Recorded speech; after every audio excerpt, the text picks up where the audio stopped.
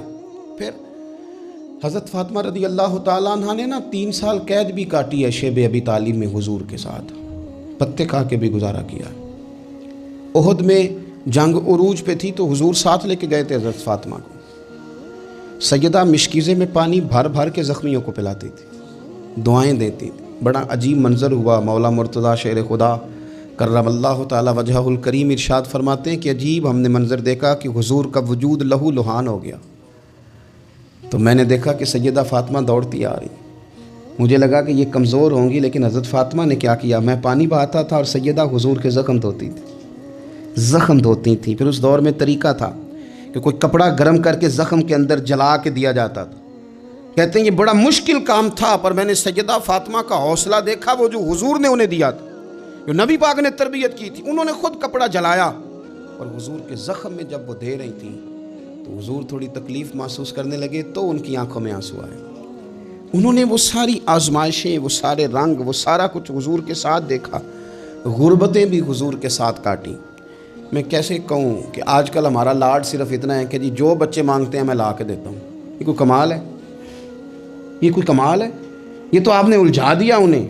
آپ نے ان کو بگاڑنے میں اور محنت سے انہیں دور کرنے کے لیے آپ نے ظلم کیا ان کے ساتھ. جو مانگتے ہیں لا کے. یہ کوئی کام ہے کرنے والا کام تو یہ تھا کہ بچوں کو کچھ نہ ملے تو انہیں صبر کرنا بھی آئے، انہیں کچھ نہ ملے تو انہیں اپنی زبان شکوے سے روکنی بھی آئے. حوصلہ اگر آپ دیکھیں نا، حضور فرماتے ہیں کسی باپ کا اپنی اولاد کے لیے سب سے اچھا تحفہ پتہ کیا ہے؟ یا رسول اللہ کیا ہے؟ فرمایا جس نے اپنی اولاد کو سب سے اچھا ادب سکھا دیا اس نے سب سے اچھا تحفہ دے دیا ہے. ان کو آداب زندگی سے آگاہ کریں، اچھا تحفہ ہو گیا ان کے لیے. آپ سمجھتے ہیں دولت کے انبار ان کے پیروں میں لگا دیے جائیں تو پھر ماحول آسانی والا ہوگا؟ پھر تو لڑائی اور بڑھ جائے گی، پھر تو شدت پسندی اور بڑھے گی، پھر تو کاہلی، سستی، نکما پن اور زیادہ آئے گا. رسول کائنات صلی اللہ تعالیٰ علیہ وسلم نے صبر کرنا سکھایا. کئی دنوں کی بھوک تھی نبی پاک صلی اللہ علیہ وسلم کی، 3 دن بیت گئے تھے. تو حضور صلی اللہ علیہ وسلم کے ساتھ کچھ صحابہ بھی تھے. حضور حضرت ابو ایوب انصاری کے ہاں گئے، پہلے میزبان نبی پاک. انہوں نے دیکھا کہ چہرہ نور پہ نکاہت ہے تو جلدی سے ایک بکری ذبح کی. بکری پکنے لگی تو انہوں نے کھجور اور کچھ انہوں نے اتار کے انگور وغیرہ پلیٹ میں رکھ کے حضور کی بارگاہ میں پیش کیے. یا رسول اللہ شوق فرمائیے جب تک کھانا پکتا ہے. حضور ہلکے ہلکے ایک لقمہ اٹھا لیتے، کبھی کبھی ایک لقمہ اٹھا لیتے. حضور کھانے لگے، اتنی دیر میں کھانا پک کے آ گیا. بڑے شوق سے، رغبت سے نہیں حضور نے کھجوریں کھائیں، شوق کے ساتھ نہیں نبی پاک صلی اللہ علیہ وسلم نے انگور کھائے. کبھی کبھی جیسے کوئی ایک ٹکڑا بندہ اٹھا کے کھاتا ہے، اس طرح نبی پاک صلی اللہ علیہ وسلم کھا رہے ہیں. کھانا پک کے آیا تو حضور نے ایک روٹی اٹھائی اور 2-3 بوٹیاں اٹھائیں اور رکھیں، پھر ان کو لپیٹا اور آنکھوں میں آنسو آئے. ایک صحابی کو تھما کے کہا یہ لے جاؤ اور فاطمہ کو دے آؤ. میں نے 3 دن سے کچھ نہیں کھایا اور فاطمہ نے 6 دنوں سے کچھ نہیں کھایا. 6 دن ہو گئے انہیں اپنے گھر میں صبر سے وقت گزارا ہے، کچھ نہیں کھایا. لے جاؤ کھانا. حضور صلی اللہ علیہ وسلم نے ان کو صبر سکھایا، حوصلہ سکھایا، ان کو ذوق سکھایا. اور پھر آپ نے سوسائٹی کے اندر کوئی کام کرنا ہے، کوئی انقلاب برپا کرنا ہے، کچھ آگے بڑھنا ہے، معاشرے کو، ملت کو، قوم کو، آپ نے قبیلے کو کچھ دینا ہے، تو اس کے لیے اگر آپ کے گھر والے آپ کا ساتھ دینا تو پھر کام کرنا آسان ہو جاتا ہے. لیکن اگر مشکلات گھر سے پڑنی شروع ہو جائیں، گھر والے حوصلہ شکنی کرنے لگے، گھر والے اگر کمزوری دکھانے لگیں تو پھر بہت سارے کام جو بندہ کرنے کی صلاحیت رکھتا ہے وہ بھی نہیں کر پاتا.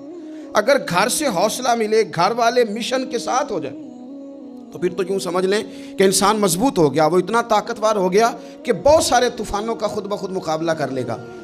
حضور صلی اللہ تعالیٰ علیہ وسلم چونکہ بڑا کام کرتے تھے، بڑی ڈیوٹی فرماتے تھے، تو طریقہ مبارکہ یہ تھا کہ سفر کے لیے تشریف لے جاتے یا جہاد کے لیے جاتے تو سب سے آخر میں حضرت فاطمہ کے گھر جاتے، ان سے ملاقات کر کے سفر پہ تشریف لے جاتے، اور جب واپس تشریف لاتے تو سب سے پہلے سیدہ فاطمہ کے گھر، سب سے پہلے یہاں آتے، ملاقات کرتے، پھر تشریف لے جاتے. ایک دفعہ حضور کئی دنوں کے بعد تشریف لائے، سفر کے آثار بھی تھے، اور پھر حضور کا لباس مبارک بھی بہت دنوں سے حضور نے نیا جوڑا نہیں خریدا تھا، پہنا نہیں تھا، شرف نہیں بخشا تھا. تو کپڑے مبارک بھی نبی پاک صلی اللہ علیہ وسلم کے بظاہر بہت پرانے لگ رہے تھے، تو حضرت فاطمہ کے ہاں حضور تشریف لے گئے، تو سیدہ پاک نے نا حضور کے کپڑوں کو جھاڑا اور جھاڑ کر کے عرض کی یا رسول اللہ آپ بڑی مشقت فرماتے ہیں، حضور آپ بڑی مشقت کرتے ہیں دین کے لیے۔ یا رسول اللہ صلی اللہ علیہ وسلم دیکھیں کب سے آپ نے کپڑے نہیں خریدے، حضور یہ مشقت کب تک، کس حد تک؟ یہ گویا سوال ہے حضرت فاطمہ کا۔ یا رسول اللہ صلی اللہ علیہ وسلم اتنی مشقت؟ تو حضور نے فرمایا فاطمہ تیرے باپ کی ڈیوٹی ہے، تیرے باپ کی ڈیوٹی ہے کہ ہر دیہات میں ہر شہر میں دین پہنچانا ہے۔ پھر نبی پاک صلی اللہ علیہ وسلم نے ایک جملہ کہا جو میں نے پہلی دفعہ پڑھا تو بتاتا ہے کہ مشن کتنا بڑا ہے۔ نبی پاک صلی اللہ علیہ وسلم نے فرمایا فاطمہ جہاں تک رات پہنچتی ہے نا وہاں تک ہم نے اللہ کا دین بھی پہنچانا ہے۔ جہاں تک رات آتی ہے نا، جہاں جہاں رات پہنچتی ہے وہاں تک رسول کریم کا دین بھی پہنچے گا۔ حضور صلی اللہ تعالیٰ علیہ وسلم نے یہ انداز حضرت فاطمہ کو سکھایا کہ جہاں جہاں رات پہنچتی ہے وہاں وہاں دین بھی پہنچے گا، وہاں وہاں یہ دین پہنچ کر کے رہے گا۔ اب آپ اندازہ فرمائیے اتنا بڑا مشن تھا، اور اس میں سیدہ فاطمہ الزہرا رضی اللہ تعالیٰ عنہ ساتھ حضور کے وقت گزارتی ہیں، ساتھ رہتی ہیں۔ بہت زیادہ آسودگی والی زندگی نہیں، لیکن اس کے باوجود بہت زیادہ پردے کا اہتمام۔ با پردہ عورت کون ہوتی ہے؟ جو برقع پہنے اور سارا گھوم کے واپس آ جائے۔ برقع اس نے پہنا، نقاب اس نے کر لیا، اب جہاں دل کرے جائے، نہیں۔ یہ بھی با پردہ ہے، اس پر بھی کوئی الزام نہیں، لیکن جو اصل با پردہ عورت ہے وہ کون ہے؟ جو گھر سے صرف ضرورت کے لیے نکلے، صرف مجبوری کے لیے گھر سے باہر جائے، ورنہ اپنے گھر سے، وہ عورت با پردہ ہے۔ ایک دن نبی پاک صلی اللہ تعالیٰ علیہ وسلم نے صحابہ سے پوچھا نا بتاؤ مجھے دنیا میں سب سے بہترین عورت کون ہوتی ہے؟ لوگوں کا اپنا اپنا رویہ ہوتا ہے، کچھ کا خیال تھا کہ جو قرآن پاک کی حافظہ ہو، کچھ کا خیال تھا عالمہ فاضلہ ہو، کچھ کا خیال تھا کہ بچوں کی تربیت ٹھیک کرنے والی ہو، دین جس نے بچوں کو سکھایا وہ بہتر ہے۔ سب اپنے اپنے انداز میں بات کرتے ہیں، لیکن حضور نے فرمایا تم نے میری مراد کو پہنچے۔ حضرت مولا علی شیر خدا فرماتے میں پیچھے بیٹھا تھا، ذرا میں نے گردن جھکائی اور چھپ کے نہ، ویسے بھی قد مبارک بظاہر تھوڑا چھوٹا تھا حضرت علی کا، کہتے میں نکل گیا، حضرت فاطمہ کا حجرہ ساتھ ہی تھا، جا کے میں نے کہا فاطمہ حضور نے سوال پوچھا ہے، اب میں کس طرح یہ بات کروں کہ مولا علی شیر خدا کا علم؟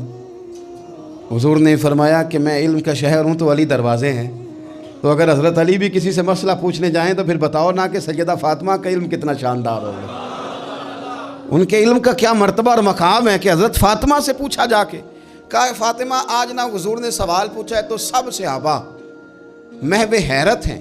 حضور نے پوچھا بہترین عورت کون ہوتی ہے؟ تو کسی نے کچھ بتایا، کسی نے کچھ بتایا، بات بن نہیں رہی، آپ ذرا جلدی سے بتائیں۔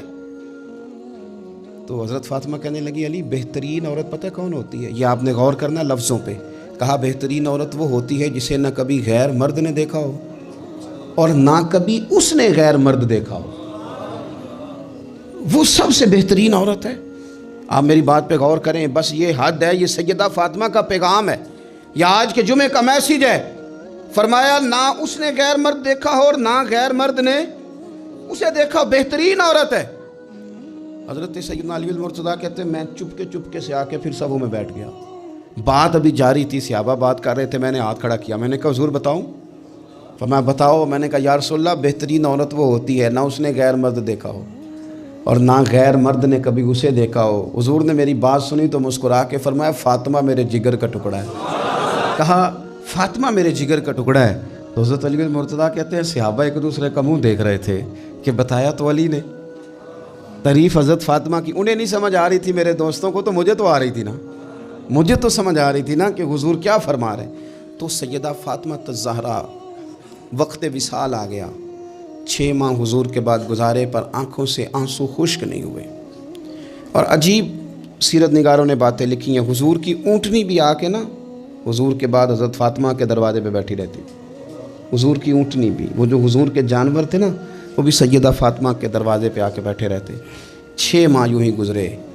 پھر ایک دن حضرت مولا علی شیر خدا کو بلا کے کہا کہ علی بس ایک بات کا خیال رکھنا، جنازہ میرا رات کو اٹھانا، رات کو پردوں میں چھپ کے وقت بتایا ہے، تو اب بھی چاہتی ہوں کہ میرے جنازے کو میری چارپائی کو بھی غیر محرم نہ دیکھے۔ اور پھر فرمایا کہ حضرت اسماء کو بلا کے کہا کہ میرا جنازہ رات کو اٹھایا جائے اور پردے کا خاص اہتمام کیا جائے۔ تو انہوں نے کہا میں نے حبشہ میں ایک طریقہ دیکھا ہے کہ عورتوں کو جنازوں کو اوپر سے کئی چادروں کے ساتھ ڈھانپ دیا جاتا ہے۔ فرمایا بس وہی میرے ساتھ بھی کرنا۔ رات کوئی جنازہ اٹھا تو شاید مدینے میں آج کوئی آنکھ ایسی نہیں تھی جو خشک رہی ہو۔ حضرت عمر جیسے لوگ بھی روئے، حضرت ابوبکر صدیق جیسے لوگوں کی آنکھیں بھر آئیں، سیدنا عثمان غنی رضی اللہ تعالیٰ عنہ بھی ایک کونے میں بیٹھے تھے۔ کئی منٹوں تک سیدہ عائشہ صدیقہ رضی اللہ تعالیٰ عنہ بولی نہیں۔ لوگوں نے کہا ہوا کیا؟ فرمانے لگی آج حضور کی تصویر کی رخصتی کی باری آئی ہے، آج تصویر حضور کی جا رہی ہیں۔ رات کو جنازہ سیدہ فاطمہ نے وصیت کی جاتے ہوئے بھی غیر محرم کی نظر نہ پڑے۔ امام سیوطی نے حدیث لکھی ہے، میرے نبی پاک نے فرمایا دن ہوگا قیامت کا، اللہ فرشتوں سے فرمائیں گے نظریں جھکا لو۔ اہل محشر سے کہا جائے گا ذرا اپنی نظریں جھکا۔ یہ اہل محشر کون ہوں گے؟ ولی، غوث، کتب، صلحاء، اتقیاء، علماء۔ اپنی گردنیں جھکاؤ، نظریں جھکاؤ۔ کیا ہونے لگا ہے؟ کہ محمد کی بیٹی فاطمہ کی سواری گزرنے لگی ہے۔ یہ موقع حیا کا ہے، سیدہ فاطمہ کی سواری گزرنے لگی ہے۔ یہاں چونکہ انہوں نے پردوں میں وقت گزارا ہے تو صبح قیامت بھی پردوں کے اندر وہ جائیں گی۔ میرے اعلیٰ حضرت فرماتے ہیں سیدہ زاہدہ طیبہ طاہرہ، اور فرماتے ہیں جان احمد کی راحت پہ لاکھوں سلام۔ جان احمد کی راحت پہ، حضور کی جان کی راحت ہیں سیدہ فاطمہ، جان احمد کی راحت۔ اور پھر فرماتے ہیں آب تطہیر سے جس میں پودے جمے، اس ریاض نجابت پہ لاکھوں سلام۔